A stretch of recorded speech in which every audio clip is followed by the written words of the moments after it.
સાંભળજો તમે વસ્તુ કે મને ડર નથી લાગતો ને મને ભય નથી લાગતો. એ કે હું કામે કે જે પ્લેન હકાવે ને મારો બાપ છે.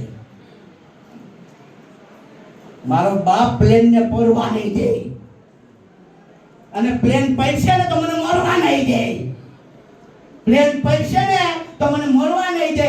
અકર્મી દીકરા એવા રે ડોસીને ડોકરી કહીને બોલાવે. હોય અવૃત થાય કે ડોકરી આયા જરૂરિયાત ન હોય. વાસણ માંગી દળના દરી ભાઈને જાદુ ભણાવે. વૃદ્ધાપનમાં અમે ખાશું ને પીશું એવી આશાથી ભણાવે. અત્યારના દીકરા એવા એની માને ડોકરી કહીને બોલાવે. અકર્મી દીકરા એવા રે ડોસીને ડોકરી કહીને બોલાવે. લગ્ન કર્યા પછી ભાઈને હવે ભેગું રહેવું ન ભાવે. ઉતો ને ઊંચી જ હોય. જાનું જાનું બકા જાનું બકા પટકો ફલદે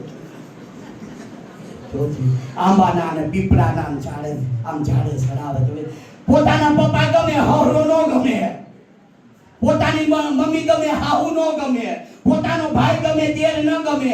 પોતાની બેન ગમે નણંદ ન ગમે. તમારા પપ્પા આમ કે ને તમારા મમ્મી આમ કે ને માવતર હું કે ખબર બેટા તું નોખા થઈ જાવ અમારા છે કે તમે મોટી તો નથી જવાના એટલે નોખા થઈ ગઈ. બધા માટે આ વાત લાગુ નથી પડતી. ગુણવાળી સંસ્કારી બેનો માતા દીકરીઓ પણ છે અને મોટા ભાગના લગ્ન જીવનના વિચ્છેદ થતા હોય ને તો દીકરીની માને લીધે થાય. વાત બરાબર છે. તમારું ઘર બરોબર હાલતું હોય તો તમે તમારી મમ્મીને હું કામ બધું કહો ફોન કરીને? તમે હું કામ કહો?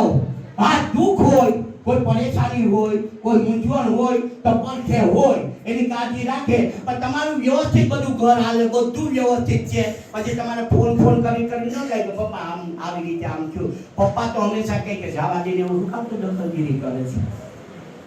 પપ્પા એમ કે જવા દેની તું કામ દખલગીરી કરે. દરેક જગ્યાએ હું ત્રણ કડવી વાત કહું છું. હું વચ્ચે રહું છું વાતને. પહેલી કડવી વાત, દિવંગત થાય એની પાછળ આપણે નિષ્ઠાન બંધ કરી દઈએ. તમે મગજમાં તર્ક વિતર્ક કરજો.